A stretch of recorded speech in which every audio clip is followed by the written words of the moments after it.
Hello, friends, benders and non-benders alike. Welcome to Braving the Elements, Nickelodeon's podcast about all things Avatarverse. I'm Janet Varney. And I'm Dante Basco. And Varney, it seems like every season there's at least one episode we have like a guess we can't wrap our minds around how we got them. And this is definitely one of those episodes. It absolutely is. Could not agree with you more. But before we get too deeply into that, I'm just going to lay a little more groundwork and say we're very excited because we're going to talk a little bit about some sports in the Avatarverse, which very much deserves this conversation. And we're going to be doing it with a real-life legend. Yes, plus we'll be discussing the new Magic the Gathering Avatar The Last Airbender crossover game later in the show. Yeah, we're talking games, we're talking more, but this is the thing. This might be the Flameo of all crossovers. Flameo, Hotman! You know what I'm saying? Because we have, I can't believe it, we are joined today by Minnesota Twins pitcher and confessed Avatarverse lover, Pablo López. Pablo, welcome to the show. Well, that was a great intro. Thank you, guys. We're so excited to have you on the show. We do not know how you ended up here, but we are excited about it. Yeah, this is a fan crossover. You are killing it out there on the Twins. You are, and then now we find out. Well, I guess we already knew this, but just hearing that you're a fan of the Avatarverse is like the blows most my cool. mind. It's so You've cool. given us instant cred. What? Thank you. Oh my God, no, thank you, guys. I mean, I'm obsessed with the show. I see that you guys have the little that doll thing. I forget the names. How do you say? All the stuff that we have, yeah. I have one. Little in my action locker. figures. We got Toph, we got a Korra, we got very cute little Katara and Sokka. I mean, We have quite a collection around yeah, the we room. stocked up for our set. I have one of those action figures in my locker. Who do you have? What action figure do you have in your locker? That one right there, Avatar Aang. That's the one I have in you've my got locker. Aang. It's Avatar literally the exact same Aang. one. Okay. Love it. So how does it go back? When did you first hook up with the show? When did you first discover it?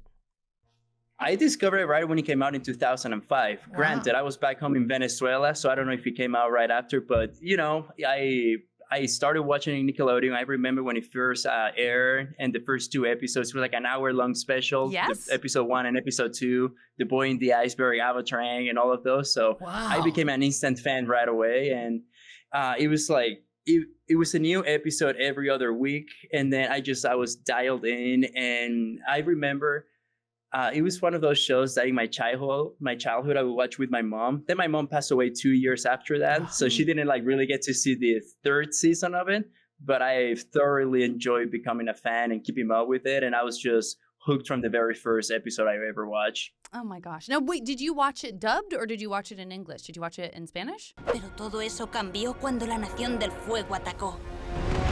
I watch it in Spanish with the Chilean people, but I do recognize your guys' voices because I'm obsessed with the show. And when it came in Netflix, I found all the different ways that I could possibly watch it. So I've watched it multiple times in English, in Spanish. Gosh. So I love that. I like to hear fun. my Espanol Zuko. Hola, soy Zuko. And if I'm not mistaken, not to just throw you out into the world talking about how erudite you are in addition to being a phenomenal athlete, but am I correct that you technically could have watched the Portuguese version, the Italian version, the Spanish version, or the English version of Avatar? I could have watched all four versions of the show when it first came out. Because I was going to think of my language school, so my mom was all for me going to linguistic school. So I could have at the time. Anymore, I could get by with the Portuguese version, no longer the Italian. But so far, I've only watched the Spanish dub one and then the English one. But I've watched all 61 episodes in both languages. Oh my gosh, that's amazing. so awesome! Amazing. What do you, if you had to, and I know that this is one of those things where it's sort of hard to just compartmentalize into one statement, but what do you think drew you to it? What is it about the Avatarverse that feels meaningful for you? I think it's just how, obviously right now it brings me back to my childhood, but I remember going, because I was 9 years old when the show came out, and not that I found a lot of similarities with Avatar Aang myself, but I was always one of those kids who are I started playing sports at 6 years old, and my dad was very you got to show more emotion, you got to show more fire, you got to show more this, you got to be more outspoken, more vocal, be more of a leader. So I found comfort on watching the show and Avatar Aang being the pacifist that he is, being the mellow kid that he was, and still being able to save the world. So that resonated a lot with me. You don't have to be Prince Zuko, like throwing fireballs at people. You don't have to like be like that outspoken for people to believe that you can come and save the day. In my case, to come in and help the team win a game. But that's what drew me. Like that kind of like persona, that personality resonated with me a lot. I like that. We can't all be Prince Zuko, Dante. We can't all be just throwing fireballs. Fireballs in your profession might be helpful. They would be very helpful. A little hot fireball every now and then. Yeah. Yeah, absolutely. I think, I mean, there's a whole kind of like conversation to be had too about sort of you being an avatar, because as we talked about, you know, you're solid in linguistics. You say that you wouldn't necessarily watch the Italian version. I feel like you would get by just fine. I feel That's like you'd be my all right, too. strong suspicion is that you're being modest. But and then you also I think both your parents were doctors, and you could have gone to medical school, right? So you've had like, you're just very skilled in all these different ways. Are you the Avatar? You could be honest with us. Yeah. No. Yeah. Like, obviously I had so much pressure growing up. Both my parents were doctors, and, you know, education on top of sports, those were huge in my house. So I wanted to follow in on their footsteps, especially my dad. He was the one that he was able to do a little bit of both. He was a full-on time doctor. He played baseball, amateur baseball back home in Venezuela. So he's the one that kind of like showed me the rope in baseball. And then he was like always very supportive of if I chose to pursue my medicine career. It got to the point at 16 that I had to like make a decision which one to follow, which was a big decision for a 60-year-old guy. But I really relied on my dad for his support, his advice. And I ended up choosing baseball. I'm very thankful that it worked out. But I feel like knowing what I left on the table, knowing what I left behind was always my daily motivation. You know, waking up in the minor leagues, whether it was Arizona, Iowa, California, Florida, Louisiana, I was always like, I know what I left behind, so I got to make it worth it. I got to make all these sacrifices. I got to make all of these decisions that I didn't pursue. I got to make it worth it. I got to work hard. I got to do everything I possibly can to get where I want to be tomorrow.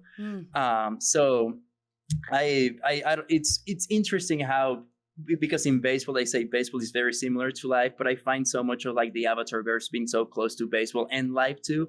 And watching it now with adult eyes, adult perspective, is just like, it gets deeper and more meaningful every time I watch it, which to me is just mind blowing. Yeah. And it just goes to show how well written the show is. Similar to, I think, what you were describing with that feeling of pressure, like Korra has the pressure of having all of these gifts and like needing to develop them and having to make choices and maybe feeling more drawn to one thing than the other, but wanting to make people proud. And as a young person, it is really nice to find a thing that you can kind of escape into that is calming, but also has lessons in it. But also has lessons in it. It also has things about it that feel like identifiable, and, you know, feeling seen in that way is one of my favorite things about the shows, for sure. Another thing that resonated with me, like when Avatar, The Legend of Korra came out, her character was 17 years old. So was I. And that's the time I had to leave my house to go pursue my baseball career. So I signed when I was 16. And then one of the first things I had to do was leave my house and go live in an academy.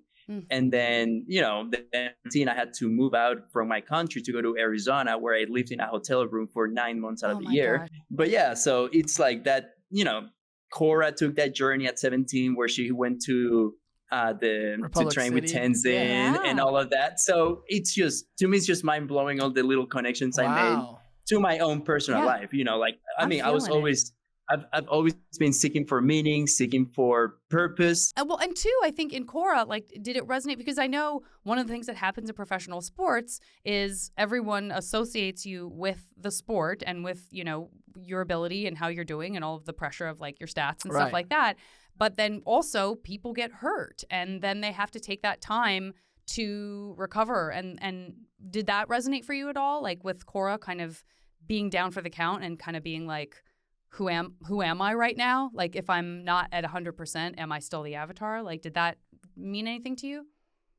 That happens way more often than people realize, because yes, like we do devote a lot of time to our careers to develop, to get to where we want to get. But like, there is so much more that gets lost. And I mean, it's a big part of our identity, 100%, but it's not like all of it. So a lot of things that I find myself doing is like, I seek meaning in a lot of other things. You know, like I can never just encapsulate myself thinking that I'm just a baseball player. So what I feel like, I find ways to escape. I find ways to seek like comfort with who I am. Like being hurt or having a bad game does not define me. The same way that you being like Korra being different than Avatar arc doesn't define her path, doesn't define the way that she goes about and do things. So it's just there are so many similarities or so many parallelisms that I've been able to find. Maybe just I've been looking too hard into it because I'm just like looking for like ways to motivate me. Dude, there's no such thing. You were 17. You went out. This is all we do. You became a professional baseball player. Korra became a professional bender. Yeah. There's a lot of correlations going on here. Correlations. I heard it. Yeah, correlations. I heard it. Don't worry about it. I like that. Don't worry about it. We hear you talking about Aang, about Korra. You get a little shout out to Zuko, which I heard that. I caught that. Are there any other characters in either show that you're really drawn to, or character arcs? No, I mean, obviously Uncle Iroh is a big one. Yes. Just such a fatherly presence. He's just like someone you want to listen to, someone you want to sit down and have some tea and explain you the ins and outs about life. I like Bolin from Korra. I think Bolin's one of my favorite characters. It's just someone that I'm just like, I want to be like Bolin. I want to be so free spirited. I want to have him on my team. He's basically such a long season. I would love to be teammates with him over the course of 162 games. Wow. Yeah, this is a question we were thinking about asking. Okay. Was who would you want to be on a team with? Yeah, so Bolin gets it. Bolin's on your team? Me too. If you're putting together your own team Avatar, Bolin's one of the guys? Give me Bolin. I can see Bolin playing third base for the Minnesota Twins. I love it. You even know what base he would play. I love it. Okay. Why third base? Yeah. Oh, third base is that position that you have to like always be on your toes, and you just have to and it's commonly like one of those positions. Like if you play third base, you can also hit bombs. You're strong. You're always on the field. You're always making good things happen, or you're just creating chaos because like you're an everyday player. So I could see him there. Yeah. I love that. Plus, he's an earthbender. He'd be that wall right down the third. No going down the third base line. He's like a wall right there. He just stop the ball immediately. Or as a pitcher myself, if I know that I'm gonna give if I see that a ball's gonna leave the yard as a homer, he can just raise a wall and the ball stays in the yard. Okay, now I'm obsessed with this. I promise we won't do this to you like with a bunch of characters, but let's say that Bolin gets traded in, but Mako's going to come with him. So that's part of the trade. What position are you putting Mako? Where are you putting Mako? I like where you're going with this. You know what I mean? Oh, I'm putting Mako as a closer. He's like closer. so calculated. Yes. He thinks of everything. He's calculating. I mean, he's a police officer himself, so he can really prepare to what part of the lineup he's gonna face. And he's a firebender, so you got that closing heat. You got that closing. Gotta bring that closing heat. Dang, you're really good at this. Lighting here at the end. Yeah. Where's Asami playing? Or like Toph? Where do you put Toph? Where's Toph playing? Oh, Toph. Oh, Toph's a catcher, huh?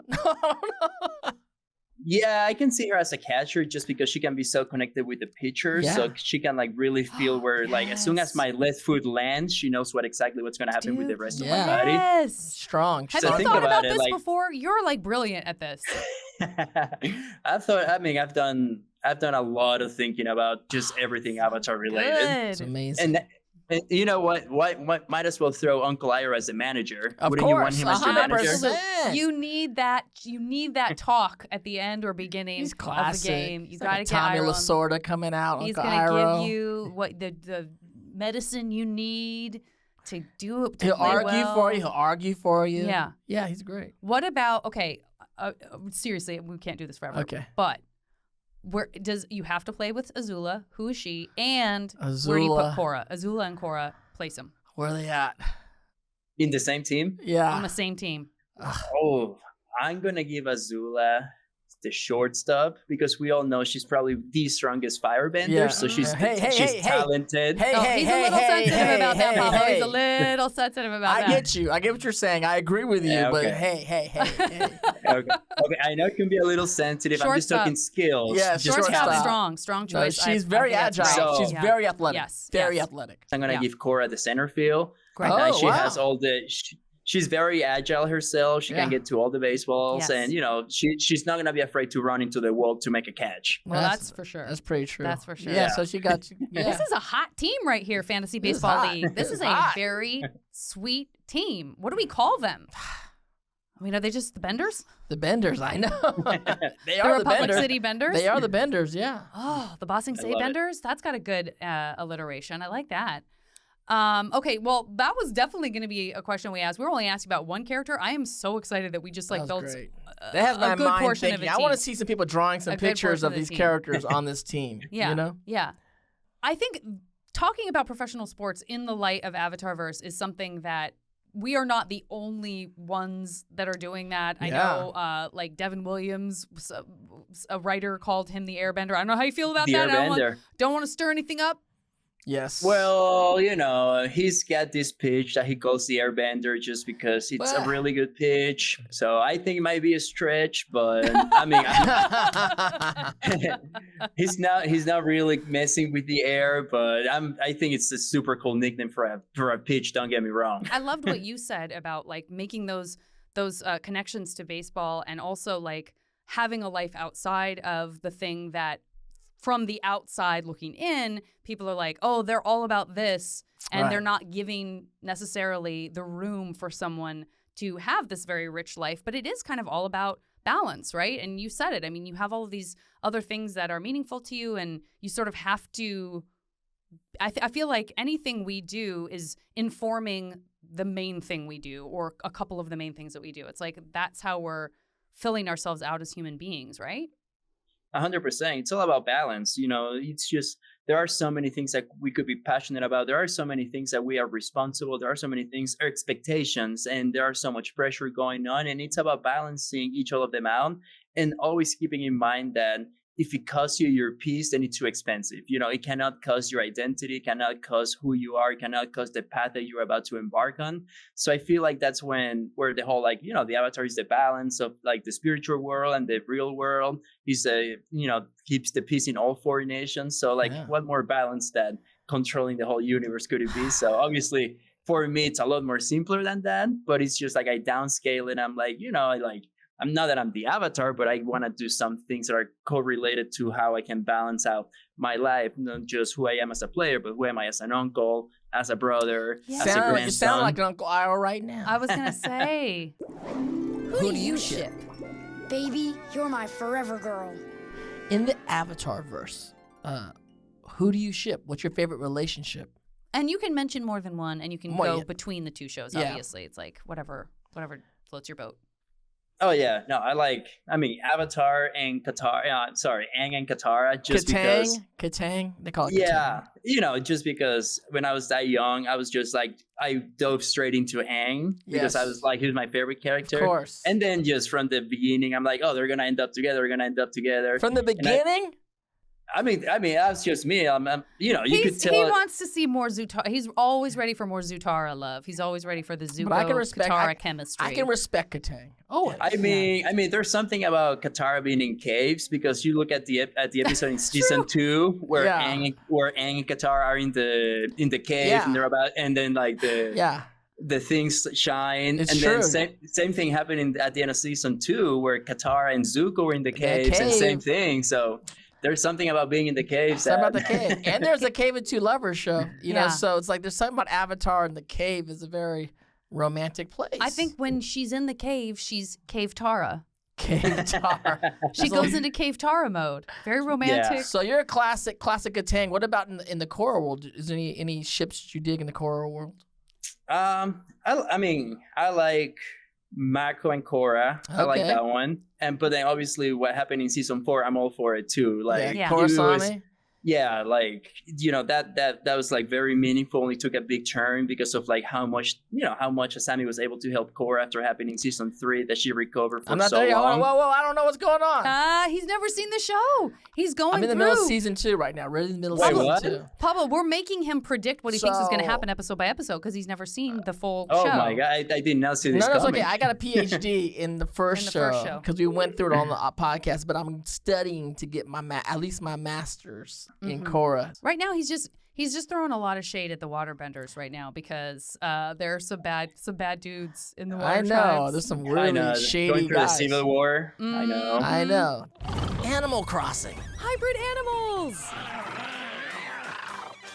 Across the Avatarverse, certainly in the first series, since there is more, it's more of a journey and you're going through all of these different places and meeting all of these different animals. You see it a lot in the first series. You see it a little less so in Korra, but you do see a bunch of wonderful spirit animals. Do you have favorite like spirit animals or hybrid animals that are either very focal in the show, like your Appas and your Nagas, but also like, you know, ones that you see only once and you're just something about it. You're like, give me that. I love that. No, I'm all for Appa. I have a couple sweatshirts of Appa just flying, nice. Yes. flying through the night. Oh, I was He's wearing the best. He's our the last best. Flying through episode. the I was nighttime wearing- sky. Yeah. He's the best. But now I do want to give a shout out to Bosco, the Earth bear, King's yes. pet. The Earth King's bear. Yeah, Earth King's bear, because Just a bear. I got a dog last year who I thought looked just like Bosco the bear. Yes. And I named him Bosco. What? Nice. Yeah. Shout out to Bosco. I know. Pablo's And a I- true fan. And I True called him fan. Bosco Bear. That's his There. full name. Oh Bosco my Bear. gosh. I want to meet Yeah. Bosco. Oh my goodness, Kim. What kind Send of dog a picture is in for he? Bosco so we can. Oh, there he is right there. Oh my gosh, Bosco. What's Don't up, you think Bosco? he looks a little bit like Does Bosco? look like I Bosco. love him. Oh, he's If- beautiful. If you saw him as a puppy, you would know that he looks like Bosco. Oh, he looks like Bosco now. Look at Bosco. Bosco Bear. Let's just throw some flappy ears on Bosco the bear and we're golden. We're What's right up, there. Bosco Bear? Oh, he's I know, so Bosco cute. Oh, he Bear. loves you. So shout out to Wow. Bosco Oh, Bear. Bosco, I love it. Wow, he's, We love to give some Pablo. love to Bosco Pablo's too. a legit fan, you guys I out there. This know. is not, we're not playing around here. He goes, unless he's like, and then for my next appearance, he's like, and I named this Chewbacca. This is my dog Chewbacca, everybody. We're like, dang, he's really throwing around a lot of different fandoms right now. So we gotta Bosco get the down to Bear. the Bosco serious Bear. question. What kind of bender would you be? I don't know if I want that kind of power. We're developing a theory right I here know. in the present about what this answer would But be. in the Avatarverse, if you can bend an element, what kind of bender would you be? I know my answer, but I don't want to disappoint you guys. But No. But I've always wanted to be a waterbender. What? Well. That came out of nowhere. What? Let me guess. You thought that he was gonna. Airbender. Yeah, you thought he was Airbender. gonna say, "I'm Air. not the Avatar. I am an Airbender." Right. And he came in here with water. Water I tribe? know. I'm feeling pretty good A about water that right tribe. now. So every spring training, like when we're before the season, we have a company that come and makes us custom belts, and I have a belt that has the Water Tribe logo in it. What? So instead of putting my number, I asked like, can you put this on? And I show them a picture of the Water Tribe logo, and I have one of those belts. I think what you're are we gonna have to- talking about right now? And I'm gonna pitch something to you. I can't believe you know what you really forget how much is baseball lingo until you're talking to Yeah. a baseball player and then you're like, oh my gosh, every vernacular I'm using Is all is a baseball baseball. metaphor. I'm gonna pitch something to you, and I just want you to think about it. Don't answer right now. Here's the pitch: quit Major League Baseball and just come be our third co-host. I know. Just There- sit right there's here. not gonna be as much money for sure. For sure. Probably gonna need to exercise more because you'll be sitting on your butt more, but. Wow. So you But have we're Water gonna have some tribe good vibes. simple. So you might be out. Yes! So when do you use this belt? It's just a belt to have in life, or do you use this belt in your uniform, or what's going on? I use it on my uniform. So yeah, so You're our telling colors me- are blue and red. So Oh I my pitch with the gosh. blue belts that has the Water Tribe Okay, logo. we gotta get a telling me- picture okay, of this to show. If we watch this season when you're pitching, there may be a water tribe representation on the field. Yeah, there will be. Oh my goodness. I am on cloud nine That's right wild. now. I love that. That is so beautiful. so What is cool. it about water? What is it about water? Well, this is just funny because my sister is really into the horoscope, Yes. and then she would always tell me, "Oh, you're a Pisces, you're a water element," and then and then watching Avatar, and then just getting fixated with the elements. I want to be able to bend something, and I love the concept of being a waterbender, that you can use it for so much good with the healing capabilities for of the sure, element. For sure. But then water is life. Water is vital. Water There's is life. There's water everywhere. So there's just something unique about, I would love to be a waterbender and being able to not just help people out, but like if push comes to shove, I could always do some some good things. Yeah. Well, the other thing 'cause I is know you're what gonna he's be gonna a ask. well, he's going to be a doctor. Yeah, healer. A healer, yeah. But we know from episodes that we've seen in Korra that firebenders can also be healers. Yeah, also, you can also. I thought you were going to ask him if he would bloodbend. I'm not going to ask that of him. I know he wouldn't. He wouldn't dare. I felt like he said when push He comes to wouldn't shove, dare he was implying that bloodbend. he would bloodbend if he absolutely had to for the good of the world. I would for sure learn it. Now, would I use it? Wouldn't use it. Don't No, not would I- use would I it. Wouldn't use want to have it? to use it. Wouldn't want to have to use it. I mean, Katara learned it and she didn't want to use it, but Yeah. push came to shove and then she used it. Hama made her learn it. Hama Yeah. The made her problem learn is, it. here's what I think we find out. He's very afraid of Hama for good reason. Hama He's very afraid of Hama. haunts my nightmares. I feel sympathetic towards Hama because they are the ones that made her crazy by keeping her in a box. It's and true. Yeah. she figured out what she had to do to survive. She's a master waterbender. That being said, I do feel like we've talked about this. Here we have these bloodbenders who show up in the first season of Korra, and we find out that Katara was instrumental in getting bloodbending banned.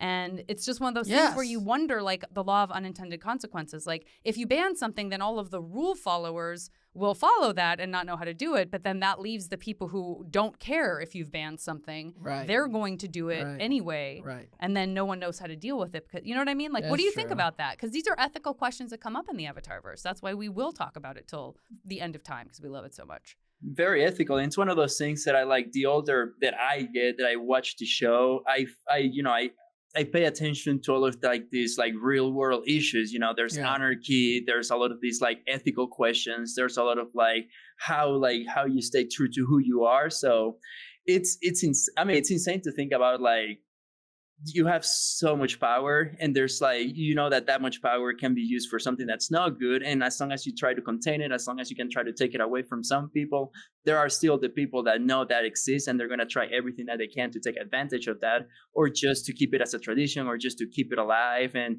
that's what Yakon did. And then, you know, he taught it to his 2 kids. And then look what happened. One became a mon.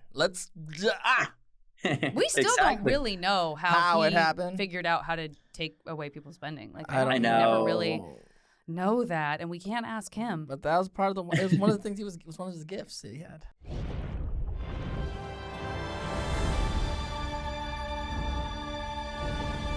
Attention parents! Want to catch a pro bending match without your bender kiddos, but afraid to leave them at home with a conventional babysitter? Sounds like you need Lee Touch Caregivers. Each of our specially trained sitters has what it takes to keep your gifted young ones and your possessions safe from harm. Using our patented gentle chi hampering techniques, we make sure your feisty firebender won't be able to set your Aunt Wu's heirlooms aflame.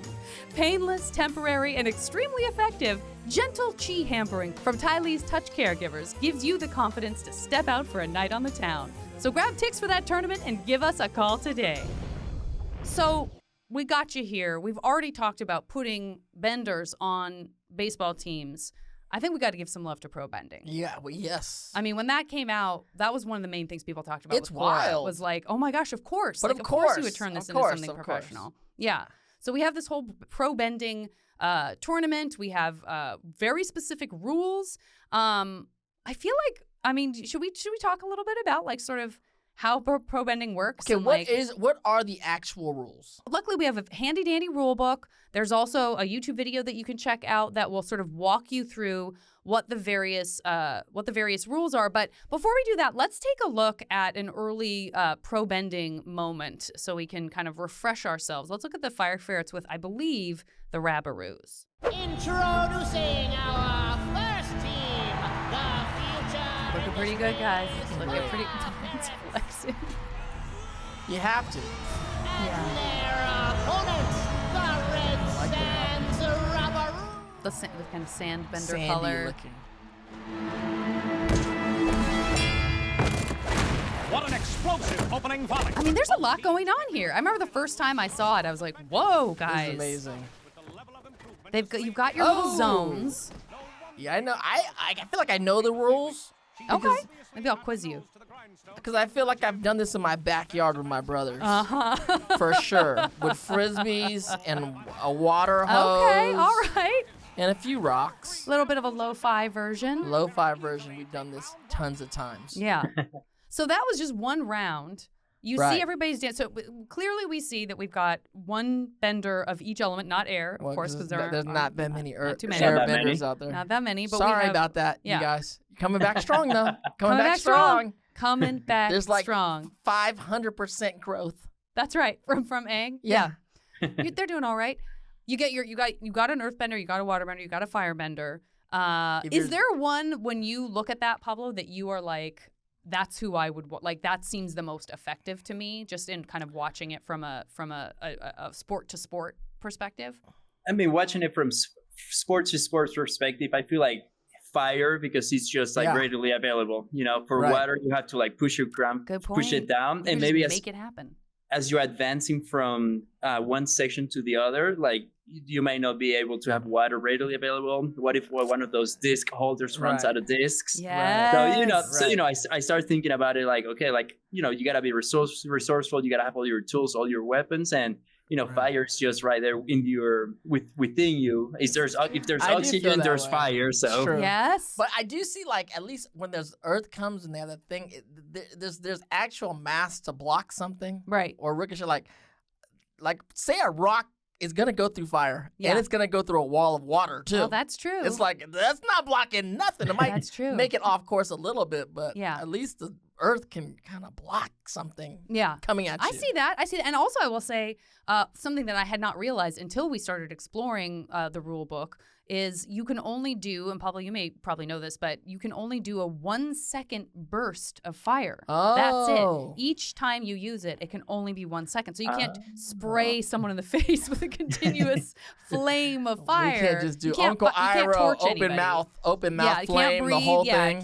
You have to do a little puff of we can't do breath 1 of fire. second. Breath of fire is not allowed. Breath. It'll be like a hiccup of fire. That makes sense. So it's like a shot each. You can't just blast somebody. Exactly. it's like you're throwing a punch, but obviously the punch has fire. Yeah, right. So still maybe better than maybe a little better than a punch. But yeah, you can only use 1 second bursts with the earth discs. You have to use the earth discs that are in. You pointed this out, Pablo. You have to use the ones that are in that zone. So they've got the demarcation of where the zones are. If you're in that zone and you need an earth disc, and you said it, if it's not there, if you used them already, what are you even going to do?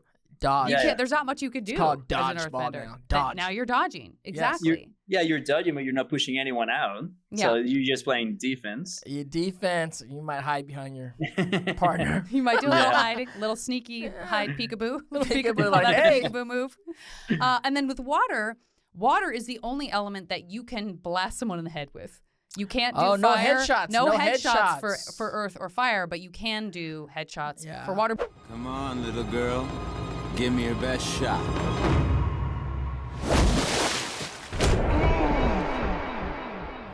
So with the tournament, every year, 16 teams, they compete for the championship. It's elimination style. We know that. We talked about how many players there need to be. I love that we call the water that people get pushed into the drink. It's great. It's just a great moment. I love all the shinobi stuff. So this is the other thing I thought was interesting about this is this idea of, like, you can always do a knockout. So if you knock everyone out, it's an automatic win. And there are 3 rounds. So you can either win by winning the most rounds, but even if you're 2 up, everybody got to play that third round. It's like boxing. It's like boxing. Exactly. You could be totally down, but if I can knock you out in the 10th round, that's right. Then I win. That's right. Right. Not so much with baseball, am I right? Not so much with baseball, but the beauty of baseball is you got to give the other team a chance. You got to throw over the plate and you got to make the outs. There's no running down the clock. No, the beauty so of baseball is true. no clock. I know. It's like if there's one more out, it Yeah. doesn't mean if you could be down 20 runs, like, hey, we might come back. Yeah. You got to give the other team a chance, and you got to throw the ball in the zone, and hopefully you're able to close the game with Mac Lester closer. Just to like tie it up with pro bending, there's a bunch of fouls. That was like maybe the hardest thing for me to like stay caught up with, but that's also true with me, like with basketball. I'm so bad at calling. I'm like, I don't know, was that a foul or was it fine? Yeah, I don't it's know. always subjective, these fouls. It feels like there could be a foul every, it's not the same in baseball. Like you're out. I mean, the strike zone can get a little strange sometimes. You're like, that looked like a strike. But yeah, obviously in the pro bending, like in basketball, like sometimes they're calling the fouls, sometimes they're not. Yeah. I love that some of the fouls include. All right, yeah, stepping over a line, sure, that's a fault. We could all understand that. Intentionally hitting the ref stand or the ref with an element, that's a foul. Can't do that. Understood. Intentionally hitting the audience stands with an element. Hope that's not happening too often. No. We talked about those head strikes, knocking a player over the ropes or the sides of the ring. So that's key to know is like you can't just like go all for it. It has to be backwards. You have to keep backing people into the drink. Can't be over the sides of the ring. And you can't hit the roof. Can't hit the roof. That's a very tall roof. That seems and rare. Don't throw elements towards the referee. That reminds me a lot of tennis. Like if you were to just hit a ball blatantly at the lines, people, that's not good. I'll unnecessarily rough you up! And the Avatar is slapped with the yellow fan. But that's kind of what you were talking about, Pablo. Like, I think about my temper, my impatience. I can relate to Korra's impatience. Right. And, I mean, Korra is totally, like, it's shocking that we don't see her, like, slap the ref that knows that that other team is cheating. Like, it would be so tempting to be like, what if the water just accidentally hits you in the face? There has to be a time when you're on the mound that you're looking at the umpire. The umpire's not going your way. Like, what do? You're that mental game that you were talking about, right? I would say it's about having that resiliency of obviously understanding the things I have no control over, but also like you got to put in the perspective like it's a challenge, you know, like it's a human element of the game. It's a human element of like being a referee, an umpire, and things like that. So it's always going to be subjective. They're going to have a lot of variability that you can control, and like there are moments that I throw a good pitch and they call it a ball. It ends up being a walk, and I'm like, oh, I feel like that was a strike, and then I'll try to shoot for that same zone. And if I identify that he's not giving me that zone, if he's not giving me that 4 strikes, then I have to just like move past it. Like if that's his zone that day, I have to adjust myself to something because it's not going to change. Like the umpire makes a decision of like call something a ball, call something a strike. And then I just like put it myself as a challenge. Like, okay, thank you for challenging me to aim even smaller than I'm already aiming. You sound so nice about saying that. I love that. For me, improv is the place where I feel like I am at the most present. But that doesn't mean that those invasive thoughts don't come in. Not 100%. Just about how you're playing the game or how you're doing in the moment, but also like real life stuff. Somebody hurt you and your heart is aching and then you go out and play a game. Like how do you get there? How do you get to the place where like, is that stuff coming in, or are you training in a way that is so meditative that you can sort of just, those feelings truly just get left behind when you hit the field? They get left behind, and this is just another one of these uncanny Avatar references, but you know how Zuko is also the blue spirit? Yes. So like I read this book early in my career called The Alter Ego Effect, and it's about developing another persona. Obviously, I'm not a different person, right? But like I give myself like a different identity when I step on the mound, so that if I think something that me, Pablo, would not be proud to think of, because I'm doing it as another persona, as my own blue spirit. Yes. I'm a little more okay with those thoughts. I'm a little more okay with that intent. Yes. So I have a different pitching persona that's my own blue spirit version. I like that. I love that. I think your next belt you should make is the blue spirit mask. Well, and come out there, the blue spirit mask. We think water, very blue. I may start calling you the blue spirit. Like I may start being like, yeah. I was talking to my friend Pablo. You know, blue spirit mode. Blue spirit mode. Yeah. Blue spirit mode. That's so brilliant. That's interesting. God, the alter ego thing, that is like, that just blew my mind. I could talk about that for 50 more minutes. Oh my God, I know. That is truly remarkable. It's just a remarkable, you have to put, I can dig it. I can dig that. I'm going to create an alter ego, dang it. I know. I don't know what I'm going to do with it. Unfortunately, there can only be one blue spirit. Sorry. I know. I'm going to do something. No, you can take it. You can take it. Okay, let's do the opposite of what we did with the putting together the baseball team and ask who you would want to be on your pro bending team with you. Now you only have 2 people. So I guess if you're going to represent water. And you don't have to. You can leave that aside and say, like, for pro bending, I would want to be, because we suspect that you are the Avatar, even though you say you're not. You could pick a different element for pro bending if you think it would be more fun to be a firebender, for example. Right. Then tell us who you would want to be your water and your earth teammates from either in the series. Avatar universe. From either series. Oh my gosh. I'm going to stick with water just because I've always wanted to be a waterbender. I think we established that. Right. I think Earth, I'm gonna go with Bolin for Earth. We got it. You listen. That's you want to cool. be on the team with Bolin in both worlds. That's awesome. Cannot That's blame you awesome. for that Yeah. for a heartbeat. Love him. Now, Fire. I know that What? Azula has her own things. What are we but talking about? She also can dismantle a team by her shenanigans. And her I agree. Is she going to bring that positive energy in that No. you need, the support No, you she's need not. when you're a team? She could take over if she needs to. Keep going. Yeah, I'm like- not picking Azula. We know. No, like I know that she could at some point just like turn on my own team or something. Yeah. But she's Yeah. all about winning. She's all about coming out on top. So me as a waterbender, I would just find a way of like, can we just channel that into the opposite team? Ooh, he's going Azula. You are picking Azula. Wow. Yeah, I'm saying with Azula. Oh, Dante is reeling right So now. check out my team. Check out my team. Pablo. Obviously, Zuko's going to be firebending. Yeah, Against Azula, I guess. Uh-huh. Whatever. I Yeah. don't think you can do lightning. it's happened before. You can't do lightning in the ring. I think I saw in the rules. No lightning. I No, don't you think- I can't. don't think you can definitely now. can't do. Can't do lightning, Azula. Just a regular blast of fire. That's Bullfire. Top Earth. Yeah. Top Earth. it. Yeah. Top Earth. Yeah. Great. Korra. We're bringing Korra in for the waterbending. Oh, There you go. wonderful. That's a very That's tough a team. stacked team. Can I be honest, Pablo? I'm worried about your team against our team. I'm a little bit worried. I think we can. Here's what I think is you're overestimating Azula's ability to stay in control She could have when learned something. some's pushing her buttons. Especially if Zuko. But it's true that Zuko's buttons also get pushed. So Zuko can fly. those two may cancel Zuko each could other also out. fly off the deep end. on Yeah, that they one, could both. for sure. We could be like, I mean, we they'll lost go both at of each them. other. Yeah. They'll go at 100%. each She's other. probably gonna hit him with lightning just to like Yeah. say I can't. I'm sorry, but I didn't Yeah. need to. Oh, did I accidentally do that? Did that just sneak out of my finger? I'm so sorry.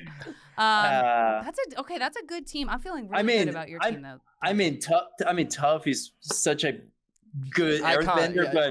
but how much can she do with just the discs? Yeah. You want You know? you want True. Toph in the Earth Rumble. Your champion, the Blind Bandit! Cartoons, animations, there's like uniforms, and of course for pro betting there's uniforms, but not many of us get to wear uniforms in life, especially as adults. Right. Unless we're in the service industry, which there Yeah, are it's the service certainly, industry. But Pablo gets to go out there in a I uniform know. in front of. Even when I was watching the pro bending, when they're going out in their uniforms in the arena, it's like one of those things that few of us really get to experience very from true. the inside of the ring. Where That's we very get true. experience, obviously, all the fans on the outside and Yeah. cheer. I was like, damn, what is that like? Like, really to go out there, you're like a superhero. You're like, it's crazy. And you're your alter ego, so that's you're the where alter that ego. carries over with the superhero idea. Is it just another day at the office, or is it overwhelming at times? No, it remains incredibly special every time I get to do it. Whether it's my alter ego, whether it's my own Blue Spirit version, like when I take the field and just being able to, like you said, represent something, represent a community, represent Right. like a whole state, a whole just like feeling. We call it Twins territory. Like just being able to represent that, wear that across my chest, like it remains incredibly special. It also remains incredibly like, I get anxious, I get nervous. There's a lot of like these self-inflicted pressures, self-inflicted ideas, expectations that I put on myself. But it's that's part of like really embracing where I am, really embracing the journey I've embarked myself into. And it's just, I try not to take it for granted, not even one bit.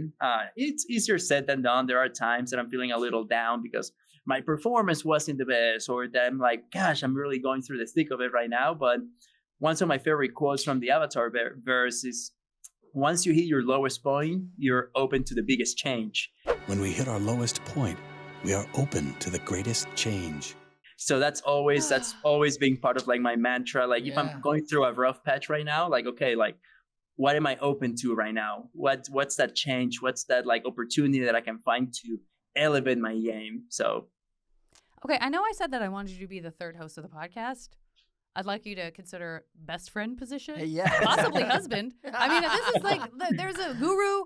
I'm ready for more Pablo Lopez every day of my life. You're so Uncle Iroh. It's so amazing. It's so good. It's so inspiring, and it's so inspiring and wonderful for young people to kids who are like interested in pro sports and getting the sense that people are holistic in their approach and understand that you have to be a whole person and that there's so much more discipline that goes into it than just like, can you pitch or can you hit a ball or can you catch a ball? Like it's so important to be able to share that stuff so that people understand like you still got to be a quality human being, and that's going to make you better at what you do anyway, right?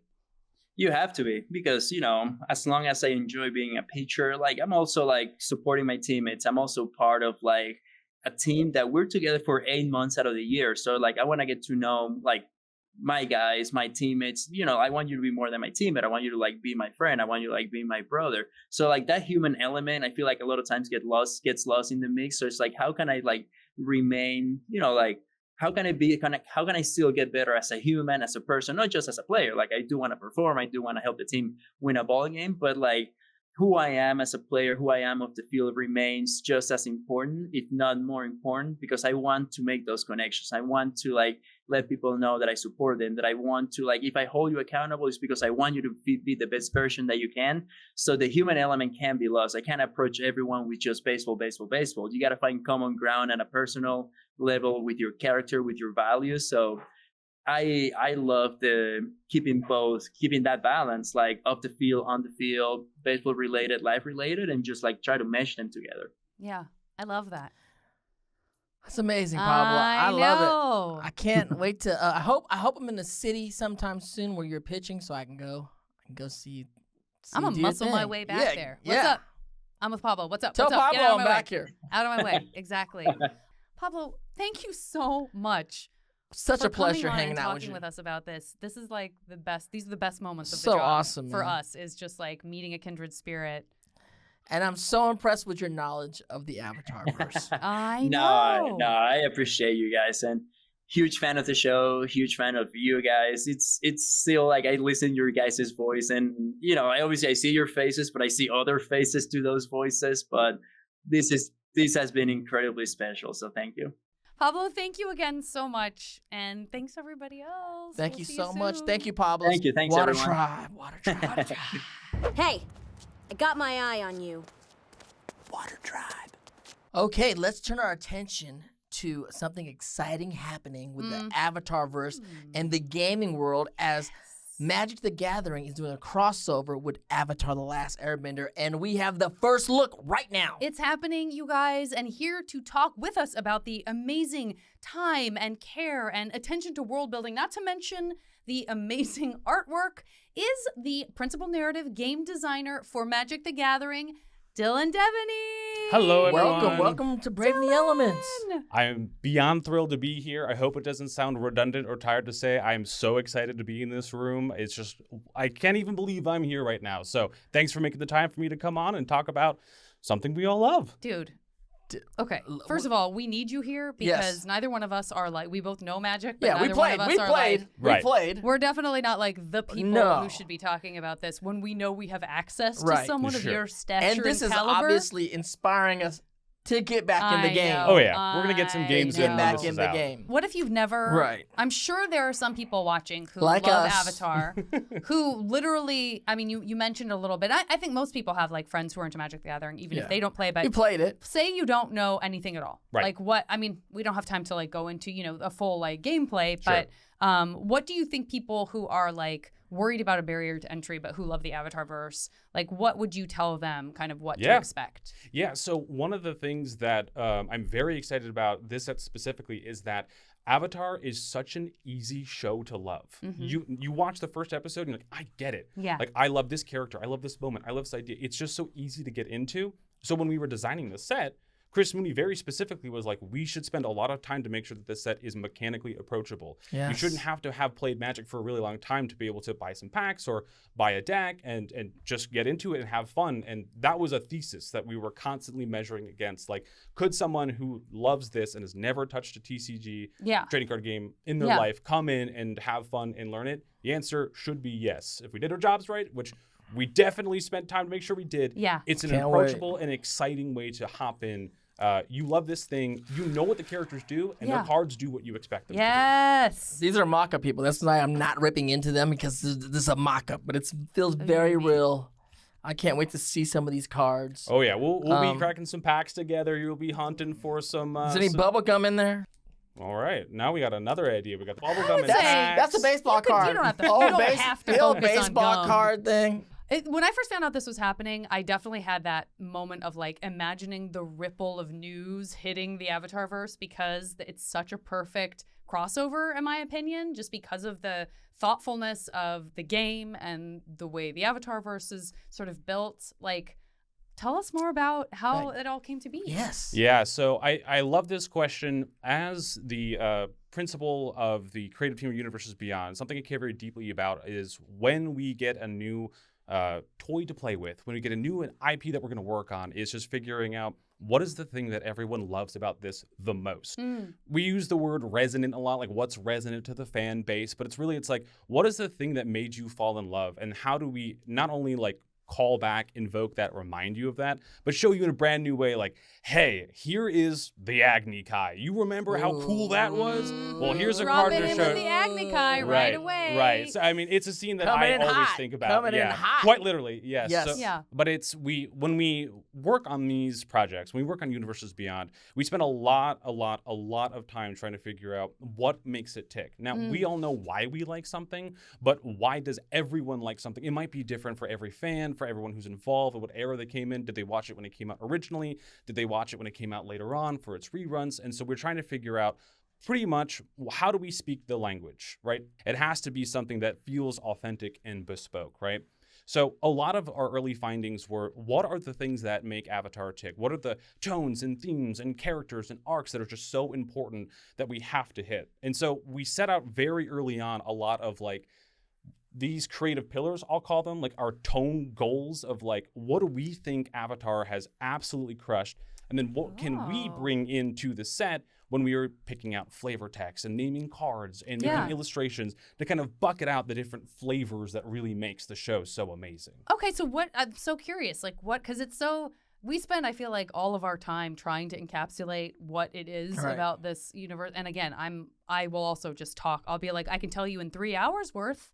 Right. But how do you boil that down to like you said pillars, right? Yeah. So we kind of bucketed our 3 pillars where the first one is just this idea of like mystical action, right? Okay. Magic the Gathering is a game that explores a lot of different worlds, a lot of different tones and themes. And at the end of the day, it is a game that we play together where it involves combat of me trying to win or you trying to defeat me, right? In Avatar, there are just so many amazing like duels and battles and bending fights, and it's just this high action, bombastic moments that is just like, you know, when Iroh's using like his dragon flame attack, and the whole room kind of explodes with that. Dragon of the West. Yes, Dragon of the West. Where he got his name from. Did I ever tell you how I got the nickname, the Dragon of the West? You know, we know that in the Avatar universe, bending is not magic. So we had to find this through line of like, when we're illustrating cards, the martial arts and the technique and the literal posing of the characters is really important. It's not just like, fireball, go, right? It's like, it's a very specific pose and posture based on the real world martial arts techniques. So we got all of the original documentation as possible to study all those techniques, to figure out how we could pose a character. We would look at the original animation, like, okay, in this scene, the fists are like this versus the open palm techniques of airbending like this. And so we used all those to ensure that these cards not only felt like authentic, but felt just like action-packed, right? And so when you see a card with bending on it, you're like, oh yeah, like I remember that scene where like that feels as cool as I would expect it to be, right? So that's kind of like the first pillar, since we have a lot of spells and different moments we wanted to pick. The second one is like youthful adventure. It's like our POV is Aang and his friends, right? We're talking like 12 years old till like 16 years old, and they're up against the world, flying around on Appa, you know, on this awesome globe-trotting adventure. Like, it has this whimsy to it. It has this like lighthearted nature to it. This is awesome. Well, and you know, I mean, I love that you were already a fan, because that means that you also know that that we have very discerning fans. Absolutely. You know, we love it, and people notice stuff, and so they'll know how much attention was paid to this and how much care went into it. Yeah, and the whimsy part is so huge. It's such a big part of it. I love that you brought that in. And you speak so eloquently about the whole Avatarverse, and obviously your job is to study and put something out there. But were you a fan before? What was your relationship to Avatar? Oh, yes. So I can tell you very specifically, I remember when the drill special was happening. Wow. And I was watching on my CRTV in my spooky basement, and there was just this like cut to cut. I was like waiting to see what was going to happen next. Like I was watching the show as it came out. Every single episode. OG Absolutely. OG. Absolutely. He's talking about the drill. I know. I Listen, still think we there love should the be a drill toy. We I wanted there think to be the a drill toy toy to come out and just drill holes in the back lawn. Well, hey, let's talk after this, right? Right. We can make something happen. Wonderful. So I've been around since the beginning, and it's been like a thing that me and my wife have done like every couple of years. Like it's time. We got to do a rewatch. The rewatch yes. time. And then everyone on the team is just the same. Like I am not special because I was everyone who worked on this, like Chris and Matt and the whole team behind all the wizards, they are lifelong dedicated fans. So every single person brought that. Yes. Absolutely. It looks like you You're never always know. like, ooh, crossover. Like what's gonna happen? You know. That's actually I'm glad you said that, because one of the things on Universes Beyond that we try to do so hard is like, this isn't just like a licensing deal. This isn't just like, a brand moment. It's like we spent years on this. Yeah. I have watched Sozin's Comet hundreds of times. Wow. Right? So it's my gosh. we spend the time. We try No, to make it what's work. amazing is now, because you guys that are doing these things now with the collabs and stuff, you're actually the generation that grew up with the show. Right. I remember doing yeah. stuff early in the game with like video games and stuff. They're like, Yeah. obviously these people have never watched the show. Right, They're right, just right. throwing lines at you. They're like, just say flame on. They're like, Yeah. why would I say that? Like, what's going on? Yeah. And As Mike and Brian are just They're somewhere, like, like I my don't ears know. are burning off. They're burning off. They're just This is making bad. things Right. for IP. Whereas now, since we're so many years later, it's a very unique experience that all the fan base that grew up with Yeah. it get to create these worlds and these games, and it's really And there's an Avatar Studios, which is like this wonderful hub Yeah. where everything is kind of filtering through them. So I'm sure you were in communication with Oh, people yep. like Brian. Yeah, I mean, And- what a treat that was. I mean, come on, like, Right. it's the same feeling as being in this room, but having a conversation with someone that helped sculpt part of your life is such a beautiful thing that we are so honored to be a part of. And then to be able to like shake hands and like, let's make something together. Like it's a dream come true. And hopefully every player, if you're a fan of Magic or Avatar, can feel that same sensation of like the people who originally made it and the people who grew up loving it came together to make it for you, right? And that's hopefully the goal. I play Magic or other card games, and then there's always like that OP card that comes out of nowhere and destroys you. Yes. Do we have this? Is upsetting. Are you allowed to Is there some Fire Nation stuff? And I mean, how many You of seem those so cards sure are? it would be Fire Nation. I'm You just seem asking. so I'm just asking. sure. If it would be Fire. I'm just wondering. Well, I think great questions. I did wear red for a reason. For a point, right? And just speaking to my audience here. Shout out. But so I guess let me flip the question back at you, Oh. right? So in the world of Avatar, Yes. who's the one person who's supposed to bring balance Aang. to all the elements? So Aang. who do we think might be one of the most powerful cards? Aang. Aang, He's for right sure. here. Avatar. With the- Avatar look, card. You mean the little nucleus? You know we love this. Yes. But with these OP cards, are there less cards in rotation in the world? So it definitely depends when we're talking about the card mechanically or the kind of card that we are presenting. We usually make multiple versions of cards that have different art and different treatments. We have a very important job to like our collectors who like really love hunting for the special versions of cards and that are super interested. And so we have a wide variety of offerings for that. But the Aang card that we're kind of hinting at does have a very special treatment that we are very excited about. Did I hear? I feel like I heard a rumor that Brian also like Konetsko did he do something for your artwork? Like You're very well informed. If you've heard well, that you know, rumor. I pay attention. I listen. I do. Yes, actually, it was amazing. He agreed to come work with us and do illustration for the set. Okay, to me, that's. Let me just quickly say, and I already finished story. I'm like, I feel secure. Okay. Because he's very exacting and Oh, like of he's, you know what course. I'm saying? Like Brian's not going to show up and be like, whatever, you seem like you have it. Like I'm sure, No, like he cares so much about They roll up sleeves the up world, and get in the there. canon, and all that. Yeah. He was so awesome to work with because when we work with a creator who loves their thing, you get it. Like you see it. It's not just like you said, it's not just write it off. It's just like this is someone who has a vision, and we're gonna work together to not only meet it but exceed it. We're gonna put the beyond in Universes Beyond when we get there. And when we see it, when everyone sees it, it's It's so cool. Like I really want to talk about it way more, but it is absolutely amazing. He brought beyond everything that we would have expected, and it was so special. And he was just so cool to work with. He's the best. That's like the best We part love our about dad. this job. We love our dad and we love our other dad. Shout out to Mike DiMartino as well. Well, this is very cool. Okay, so what do I do? Like, because I know this is coming out like this is a first look moment. When we say first look, we mean it. This is a first look, capital F, capital L. As this is a first look moment, as you're listening to this, as you are seeing this, you can pre-order right now. It'll be available for pre-order. There's going to be a link pretty much everywhere you can find Magic News on the regular Magic the Gathering website and everywhere this is going to be. You will be able to pre-order. You'll see all the different kind of products, and you'll be able to go there and pre-order for when the set comes out soon. Oh my gosh. Okay, well, this is very exciting. Dillon, thank you so much for being here. What would we have done? We would have been like, okay, here's what I think is going to happen in this game.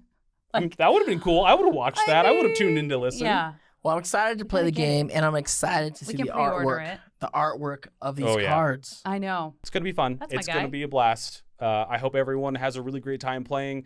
We'd love to hear about like what your favorite cards are, if you found your favorite moments, if you recognize your favorite episodes. Yeah. We did make sure every episode was represented and more. Really? Every episode is represented. Yes, of course. How many cards are we talking? I'm trying to get. We make a lot of cards. We make it. way more than you might be thinking right now. Really? So I'm curious about the Great Divide already. That's like going to be our first. We've got a card. We've got 2-3 cards, I think, that might harken to that episode. Okay. A very specific guy might show up, and he's fun to play with. Well. Okay. Well, this is exciting because we are basically just nerds who want to like relive the show in every possible way, in every possible media. So I think we're gonna be good. It's gonna be. I can't wait to play the game. Yeah, this is gonna be. Although I'm a little afraid. I can't wait to play this game. I'm the one that's like, oh, I don't know, I can't. But then red mana, please. But then red mana. But then thank what you. what I do is I'm like, oh, you guys are so aggressive. Like, I don't know. I guess I'll just play this, and then everyone's like, oh. We'll set you up. Both of you will have. We'll make some decks for you. Some decks. You can battle I want some decks. Absolutely. Yeah. Let's go. All right. Can't wait. All right, and we can pre-order, and you guys won't run out. Do I? Because I'm genuinely like, I need to beat him to this. So if I need to get up while you guys are, you won't have to race. You get what you want. As soon as you can go. And we're gonna play some people at cons too. I'll do it. Yeah, bring your decks. Bring your decks. We could play a few rounds. Yeah, you can try and beat me and Chris, and then you can say, "Hey, we beat the people who made it." And how cool is that? I mean, I'm certainly gonna say I did, good, whether I do or not. Good luck though, but like, how cool would that be? Exactly. Dillon, thank you so much. Thank you so much. This has been the best. This is like games extraordinaire. We got baseball. We got Magic. I mean, this is like we talked about hockey. Hey. Come on. What else could you want? We covered it. This is fantastic. We gotta get to work. Let's go. All right. Thank you so much, Dillon. Of course. Thank you both. Appreciate Thanks, it. everybody. Dive deeper into the world of Avatar with more of our award-winning podcasts. Avatar: Braving the Elements is available right here on the Avatar Legends YouTube channel or wherever you get your podcasts. And catch more Avatar: The Last Airbender and The Legend of Korra on Paramount+. That's the stuff! You are my hero!